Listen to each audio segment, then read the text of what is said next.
नमस्कार, मी भगवान वानखेडे. आपण पाहताय पंढरपुरातील सर्वात पहिले YouTube news channel Pandharpur live. बातमी आहे शेतकऱ्यांसाठी.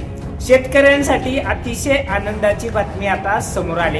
कर्जमाफी कधी होणार याची उत्कंठा शेतकऱ्यांना लागली होती, परंतु कर्जमाफीची घोषणा शासन अद्याप काय केलेलं नसल्यामुळं शेतकऱ्यांमध्ये कर्जमाफी नेमकी कधी होणार, कर्जमाफी होणार की नाही, असे विविध प्रश्न शेतकऱ्यांच्या मनामध्ये निर्माण होत होते आणि यामुळं बळीराजा चिंताग्रस्त झाला होता.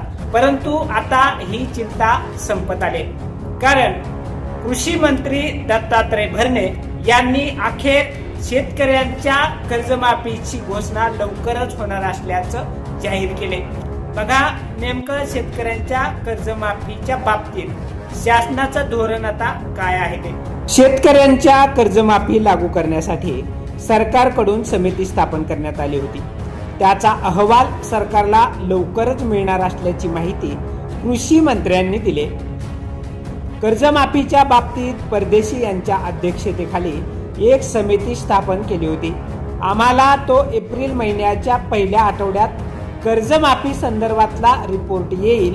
तो रिपोर्ट आल्यानंतर मंत्रिमंडळाच्या बैठकीत आम्ही चर्चा करून 30 जून पूर्वी शेतकऱ्यांना कर्जमाफी देण्यासंदर्भातला निर्णय घेऊ, असं कृषी मंत्री दत्तात्रय भरणे हे म्हणालेत.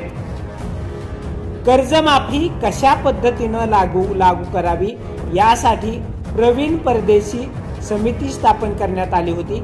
या समितीचा अहवाल सरकारला एप्रिलला प्राप्त होणार आहे. अतिवृष्टी बाधित झालेल्या तालुक्यातील शेतकरी आणि इतर थकीत कर्जदारांना या निर्णयाचा लाभ होईल. राज्यातील कर्जमाफीच्या नव्या निर्णयामुळे सुमारे 24 ते 25 लाख शेतकऱ्यांना दिलासा मिळण्याची शक्यता आहे. या शेतकऱ्यांचे एकूण 35,477 कोटी रुपयांचे पीक कर्ज थकीत आहे. या पार्श्वभूमीवर शासनाने कर्जमाफीचा आराखडा अंतिम करण्याच्या हालचाली आता सुरू केल्या आहेत. राज्यातील शेतकरी गेल्या काही वर्षांपासून अवकाळी पाऊस, अतिवृष्टी, दुष्काळ, गारपीट आणि बाजारभावातील चढउतार यामुळे आर्थिक संकटात सापडले आहेत.